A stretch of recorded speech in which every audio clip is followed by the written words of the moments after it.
Assalamualaikum warahmatullahi wabarakatuh. Masih bersama saya Ani Hairani dari SMA Negeri 1 Nagrak CGP Angkatan 9. Kali ini saya akan memaparkan tentang koneksi antar materi modul 1.4 mengenai budaya positif dengan modul 1.1, 1.2, dan 1.3. Adapun tujuan pembelajaran khusus dari koneksi antar materi pada modul 1.4 ini adalah bahwa CGP mampu memahami keterkaitan budaya positif dengan materi pada modul 1.1, 1.2, dan 1.3. Kemudian CGP pula dapat menyusun langkah dan strategi yang lebih efektif, konkret, dan realistis untuk mewujudkan budaya positif di sekolah. Pada bagian ini menjelaskan tentang menciptakan budaya positif kaitannya dengan modul 1.1 Filosofi Pendidikan Ki Hajar Dewantara. Dalam menciptakan budaya positif dengan menerapkan disiplin positif, hal ini menekankan bahwa tujuan disiplin adalah untuk mengajarkan siswa tentang tanggung jawab, etika, dan konsekuensi tindakan mereka. Dalam hal ini, digunakan pendekatan yang lebih berfokus pada pemahaman diri daripada hukuman. Posisi guru sebagai manajer lebih tepat daripada sebagai pemberi hukuman dan mengedepankan motivasi intrinsik daripada motivasi ekstrinsik itu lebih elok. Hal ini sejalan dengan filosofi pendidikan Ki Hajar Dewantara yang menekankan bahwa tugas pendidik adalah menuntun siswa sesuai dengan kodratnya. Keterkaitan antara menciptakan budaya positif dengan modul 1.2 nilai-nilai dan peran guru penggerak. Dalam menyelesaikan permasalahan siswa, sepantasnya guru menggunakan model segitiga restitusi sebagai alat untuk mengelola konflik dan permasalahan di antara siswa, bahkan permasalahan siswa itu sendiri. Karena dengan segitiga restitusi akan membantu siswa yang terlibat dalam konflik untuk berbicara, mendengarkan, dan bekerja sama mencari solusi yang adil dan konstruktif. Hal ini sejalan dengan nilai guru penggerak, yaitu mendorong siswa untuk mandiri dalam menyelesaikan masalah, berkolaborasi, dan reflektif, serta guru senantiasa selalu berpihak kepada murid. Maka peran guru penggerak sebagai pemimpin pembelajaran pun dapat terlaksana dengan baik. Pada bagian ini saya akan menjelaskan tentang kaitan antara menciptakan budaya positif dengan visi guru penggerak pada modul 1.3. Budaya positif keyakinan kelas atau sekolah memainkan peran kunci dalam membangun keyakinan siswa terhadap sekolah atau kelas.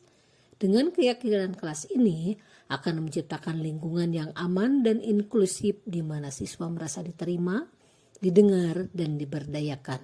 Hal ini sejalan dengan visi guru penggerak, yaitu menjadikan murid-murid yang memiliki profil pelajar Pancasila.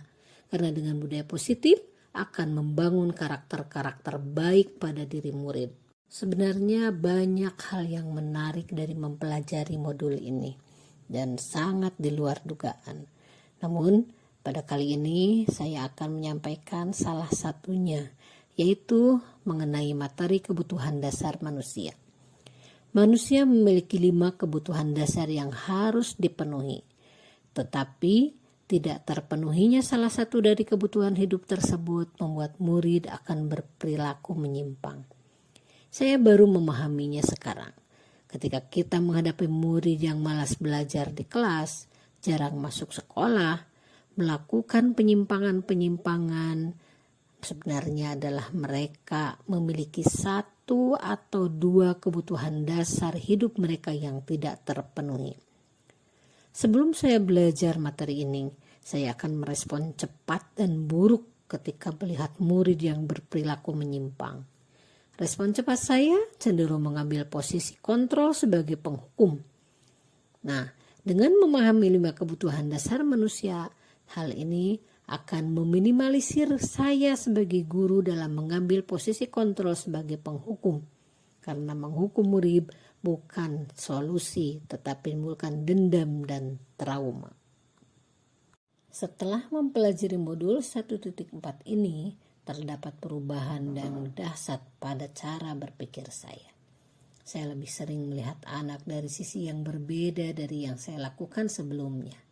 Ketika anak berperilaku menyimpang atau menjengkelkan versi guru, setelah mempelajari modul ini, saya menjadi lebih bijaksana dalam menghadapi permasalahan murid, mencoba menjadi teman bahkan manajer bagi mereka. Sehingga ketika permasalahan muncul, saya lebih tenang menghadapinya karena emosi negatif dapat dikelola dengan baik dan diredam. Ada pengalaman yang sangat menarik dan bahkan di luar dugaan. Kasusnya adalah ada salah satu kelas di kelas 12, kelas yang paling apatis saat guru masuk ke kelas.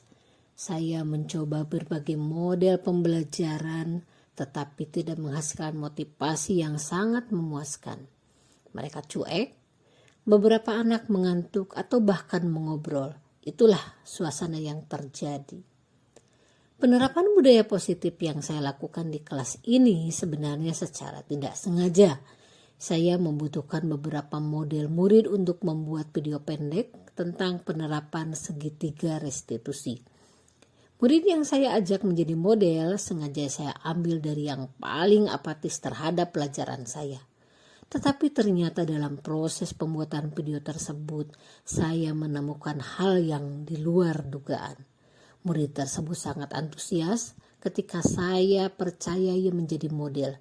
Bahkan skrip percakapan yang saya kasih secara lisan saja, saya tidak menuliskannya. Dan hanya dengan beberapa kali latihan, dia sudah bisa mengikuti apa yang saya instruksikan. Saya sadar bahwa selama ini saya tidak peka terhadap kebutuhan murid akan penguasaan. Setelah saya beri kepercayaan menjadi model saya, dia merasa dipercaya dan dia merasa mampu untuk melakukannya. Hasilnya sungguh di luar dugaan. Ketika ditanya bagaimana perasaan saya ketika mengalami hal tersebut, saya merasa bersemangat. Saya menjadi percaya diri dan punya harapan akan mampu merubah beberapa murid yang bermasalah versi guru dan sekolah dengan pendekatan kebutuhan manusia, posisi kontrol guru, dan segitiga restitusi. Menurut saya pribadi, hal yang sudah baik dalam penerapan konsep budaya positif adalah memetakkan murid berdasarkan kebutuhan dasar manusia. Saya sudah mampu melakukan hal itu. Adapun hal yang perlu diperbaiki adalah meningkatkan kepekaan saya terhadap kebutuhan dasar pada murid. Berangkat dari kepekaan tersebut akan membantu saya menyelesaikan beberapa perilaku murid yang menyimpang.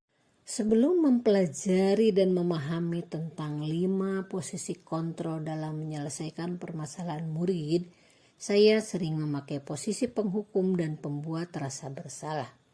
Karena saya pikir ketika kita menghukum murid, maka mereka akan merasa jera. Perasaan saya puas karena mereka langsung menuruti apa yang saya perintahkan atau bahkan saya melarangnya. Namun perasaan itu hanya sementara karena murid mengulangi kembali kesalahannya dan tentunya kemarahan semakin memuncak. Setelah saya mempelajari modul ini, posisi yang sering saya pakai adalah teman, tetapi saya bertekad untuk mengambil posisi sebagai manajer bagi murid-murid saya. Sebelum mempelajari modul ini, sebenarnya saya sudah menerapkan segitiga restitusi dalam menyelesaikan masalah murid, tetapi tidak utuh. Saya baru menerapkan 2 tahapan saja, yaitu menstabilkan identitas dan validasi tindakan yang salah. Kemudian saya lanjutkan pemecahan masalah dari versi saya. Saya tidak pernah menawarkan pemecahan masalah dari versi murid, yang artinya saya belum sampai pada tahap menanyakan keyakinan kelas. Dengan demikian, memunculkan motivasi intrinsik belum dapat dilakukan. Menurut saya ada beberapa hal yang penting untuk dipelajari dalam proses menciptakan budaya positif di sekolah. Hal itu diantaranya adalah menyisipkan kearifan budaya lokal yang mengandung nilai-nilai luhur yang kemudian akan menjadi budaya nasional. Demikian yang dapat saya sampaikan dari koneksi antar materi modul 1.4 tentang budaya positif dengan modul 1.1, 1.2, dan 1.3. Semoga menjadi ilmu yang bermanfaat. Salam guru penggerak, tergerak, bergerak, dan menggerakkan.